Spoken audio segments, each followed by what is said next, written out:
Hello అందరికి welcome back to Kritika's kitchen.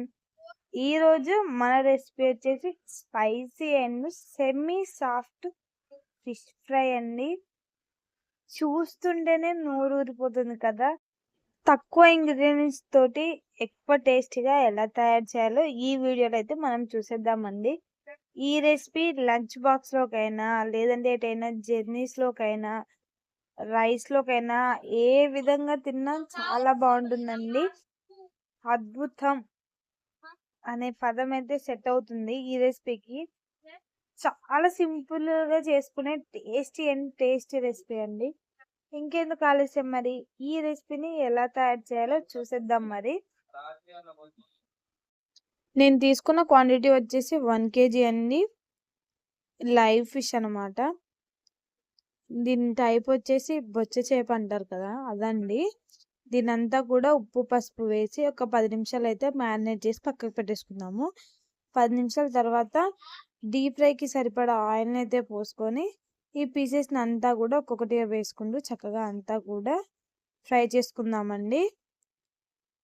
ఇలాగ రెండు వైపులా కూడా తిప్పుకుంటూ ఫ్రై చేసుకోవాలి. ఆయిల్ అనేది కొద్దిగా ఎక్కువగానే పోయాలండి, లేదంటే కడాయికి అయితే అంటుకుంటూ ఉంటుంది. ఇలాగ చక్కగా రెండు వైపులా కూడా తిప్పుకుంటూ గోల్డెన్ బ్రౌన్ కలర్లోకి వచ్చేలాగైతే ఫ్రై చేసుకోవాలి. మరి డీప్ ఫ్రై చేయకోకుండా సెమీ సాఫ్ట్గా అయితే ఫ్రై చేసుకోవాలండి.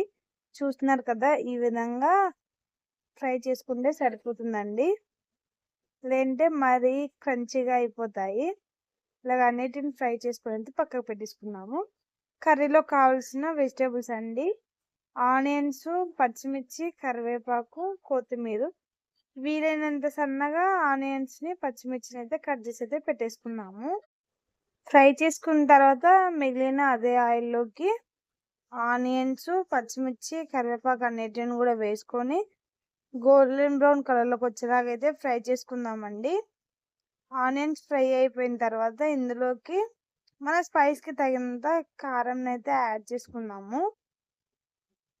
కారంని కూడా ఇలా తిప్పుకుంటూ చక్కగా కారంలో నుంచి పచ్చివాసన పోయేంత వరకు కలిపేసుకుందామండి. ఇందులోకి 1 టేబుల్ స్పూన్ ధనియా పౌడరు, అలాగే కొద్దిగంత మెంతి పౌడర్ అండి, 1 టేబుల్ స్పూను.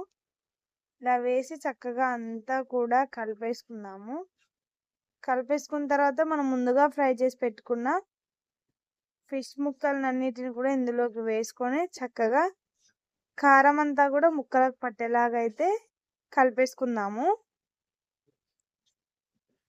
ఇదంతా కూడా లో ఫ్లేమ్లోనే జరగాలండి. హై ఫ్లేమ్లో పెడితే కారం అనేది మాడిపోయి స్మెల్ అయితే వస్తూ ఉంటుంది. ఇలా లో ఫ్లేమ్లో పెట్టుకుంటూ చక్కగా అంతా కూడా 2 నిమిషాలు అయితే ఫ్రై చేసుకుందామండి. లాస్ట్లో కొద్దిగంత కొత్తిమీరని వేసి ఒక చిన్న సైజు నిమ్మకాయని పిండుకుంటే సరిపోతుందండి. 2 నిమిషాలు ఉడికించుకుంటే సరిపోతుందండి. మనకెంతో ఇష్టమైన సెమీ సాఫ్ట్ ఫిష్ ఫ్రై అయితే రెడీ అయిపోతుంది. ఇది ఎటైనా జర్నీ చేసినప్పుడు తీసుకెళ్ళడానికైనా లేదంటే చక్కగా రైస్లోకి తినడానికైనా చాలా సెట్ అవుతుందండి. సింపుల్గా టేస్టీగా చేసుకోవచ్చు. ఇలా వేడి వేడి రైస్లో ఒక పీస్ వేసుకొని తింటే చాలా బాగుంటుందండి. ఈ రెసిపీని మీరు కూడా ట్రై చేసి ఎలా వచ్చిందో కామెంట్ చేసేది చెప్పేయండి.